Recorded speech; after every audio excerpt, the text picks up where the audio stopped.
दोस्तों नमस्कार, जय हिंद। दोस्तों कर्मचारी अगर हो आप सरकारी कर्मचारी तो हो जाइए खुश। जनवरी 2026 तक लागू होगा न्यू पे कमीशन 3.0 के फिटमैन फैक्टर से। कितनी होगी आपकी सैलरी में वृद्धि, आइए जानते हैं। देश के 1 करोड़ से अधिक केंद्रीय कर्मचारी और पेंशनर भोगी 8वें वेतन आयोग को लेकर बेहद उत्साहित हैं। केंद्र सरकार द्वारा जनवरी में ही इस नए वेतन आयोग को मंजूरी दे दी है। जी हाँ दोस्तों, मंजूरी दे दी गई है, जिससे कर्मचारियों में खुशी की लहर दौड़ गई है। यह वेतन आयोग न केवल सैलरी में बढ़ोतरी लाएगा बल्कि पेंशन और विभिन्न भत्तों में भी महत्वपूर्ण सुधार करेगा। दोस्तों, महंगाई की मार झेल रहे सरकारी कर्मचारियों के लिए यह एक बड़ी राहत साबित हो सकती है। दोस्तों, जानकारों के अनुसार 8वें वेतन आयोग जनवरी 2026 तक लागू हो सकता है। हालांकि इसमें कुछ देरी की संभावना है, लेकिन कर्मचारियों को चिंता करने की आवश्यकता नहीं है, क्योंकि यदि कार्यान्वयन में देरी होती है तो उन्हें एरियर का भुगतान किया जाएगा। यह सुनिश्चित करता है कि कर्मचारियों को उसके वैध हकों से वंचित नहीं रहना पड़ेगा और वे अपने बढ़े हुए वेतन का पूरा लाभ उठा सकेगा। नए वेतन आयोग के कार्यान्वयन की समय सीमा क्या है? बता दें कि सरकारी नियमों के अनुसार जब भी किसी नए वेतन आयोग को मंजूरी मिल जाती है तो उसके 2 से 3 महीने के अंदर इसका गठन हो जाना चाहिए। हालांकि इस बार 8वें वेतन आयोग के गठन में कुछ विलंब हो रहा है। अभी तक न तो वेतन आयोग की समिति का गठन हुआ और न ही इसके टर्म्स ऑफ रेफरेंस को अंतिम रूप दिया गया है। ये टर्म्स ऑफ रेफरेंस ही आगे चलकर कर्मचारियों की सैलरी, पेंशन और भत्तों में संशोधन का आधार बनेगा। वर्तमान स्थिति को देखते हुए विशेषज्ञों का अनुमान है कि 8वें वेतन आयोग 2026 के अंत या 2027 की शुरुआत तक लागू हो सकता है। 7वें वेतन आयोग का उदाहरण देखें तो डॉक्टर मनमोहन सिंह की सरकार ने 2014 में इसकी मंजूरी दी थी, लेकिन यह 1 जनवरी 2016 को लागू हुआ था। उस समय भी आयोग ने पहले अपनी रिपोर्ट सरकार को सौंपी, फिर कैबिनेट में मंजूरी मिलने के बाद इसे लागू किया गया। पिछले 30 वर्षों में वेतन आयोग ने अपनी संरचना में कई महत्वपूर्ण बदलाव किए हैं। शुरुआत में 4000 से अधिक पे स्केल थे, जिससे सैलरी की गणना में काफ़ी परेशानी होती थी। 6ठे वेतन आयोग ने ये बेड और ग्रेड पे की नई प्रणाली की शुरुआत की है, जो काफ़ी सरल और सशक्तिकरण व्यवस्थित थी।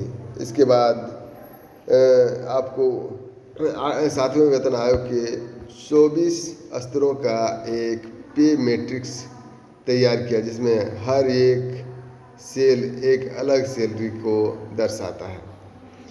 यह नई प्रणाली न केवल सैलरी की गणना को आसान बनाती है, बल्कि कर्मचारियों को अपनी प्रमोशन और वेतन वृद्धि की स्पष्ट तस्वीर भी देती है। 8वें वेतन आयोग में भी इसी तरह की कोई नई और बेहतर प्रणाली अपनाई जा सकती है। इससे वेतन संरचना और भी पारदर्शी और न्याय संगत हो सकती है। नई तकनीकी के साथ वेतन गठन में डिजिटलीकरण का भी अधिक उपयोग हो सकता है। 8वें वेतन आयोग में सबसे महत्वपूर्ण तत्व फिटमैन फैक्टर होता है। फिटमैन फैक्टर वह गुणांक है जो तय करता है कि कर्मचारियों के वेतन में कितने गुना वृद्धि होगी। 7वें वेतन आयोग में 2.57 का फिटमैन फैक्टर निर्धारित किया गया था, जिसमें कर्मचारियों के वेतन और पेंशन भोगियों की पेंशन में भारी उछाल आया था। उस समय कर्मचारियों को लगभग 2.5 गुना वेतन वृद्धि मिली थी, जो उसके जीवन स्तर में महत्वपूर्ण सुधार लेकर आई।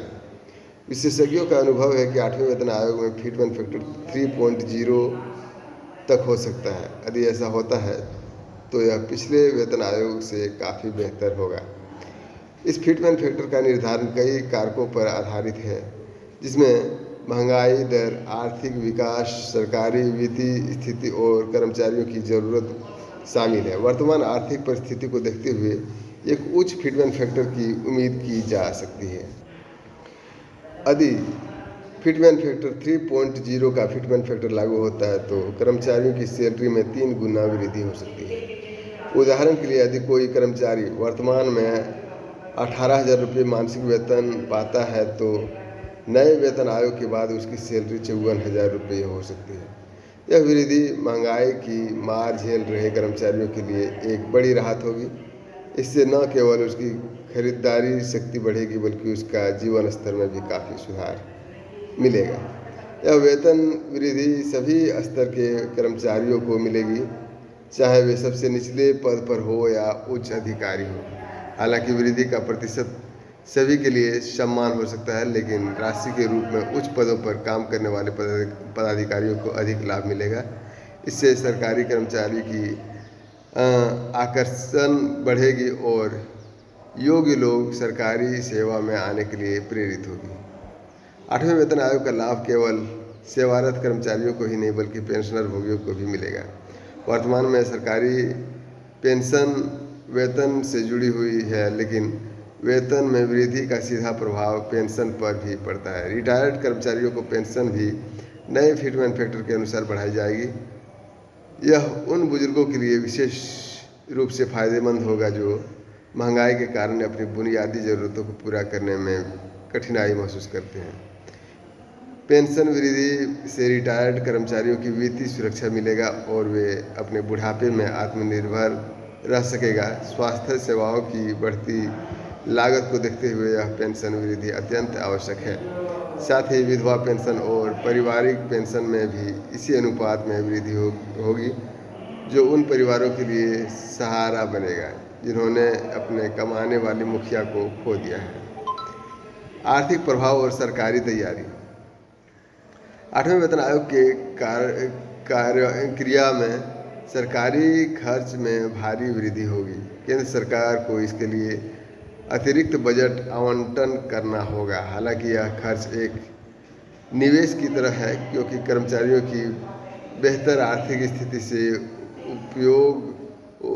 उपभोग में वृद्धि होगी, जो पूरी अर्थव्यवस्था के लिए फायदेमंद होगी। अधिक वेतन मिलने से कर्मचारी अधिक खर्च करेगा, जिससे बाजार में मांग बढ़ेगी और आर्थिक गतिविधियां तेजी होगी। सरकार को इस वेतन वृद्धि के साथ साथ कार्य कुशलता में भी सुधार की अपेक्षा करनी चाहिए। बेहतर वेतन के बदले में बेहतर प्रदर्शन की मांग उचित है। डिजिटलीकरण और नई तकनीकी का उपयोग करके सरकारी कर्मचारी में सुधार लाना होगा। इससे जनता को बेहतर सेवाएं मिलेगी और सरकारी तंत्र की कार्य क्षमता बढ़ेगी। तो दोस्तों, ये थी अभी तुरंत जो नया अपडेट सामने में आया है लेकर आया हूँ। वहीं पर बात करें 18 महीने की डीए एरियर जो कोरोना काल से लटका हुआ है, वो सरकार देने के नाम नहीं ले रही है। वहीं बड़े बड़े मीडिया चैनल जो है आज तक का, अंजना ओम कश्यप या श्वेता तिवारी जैसे बड़े बड़े पत्रकार भी कुछ भी बोलने से कतराती है। मैं समझता हूं कि कर्मचारियों की मांग उठाना चाहिए। बड़े मीडिया चैनल है, उसकी आवाज़ सरकार के कानों तक पहुंचती है। आपकी क्या राय है, कमेंट बॉक्स में ज़रूर लिखें। फिलहाल इतना ही। जैसे कोई नया अपडेट सामने में आएगा लेकर हाजिर रहूँगा। आप चैनल को लाइक, शेयर और सब्सक्राइब जरूर करें। जय हिंद, जय भारत।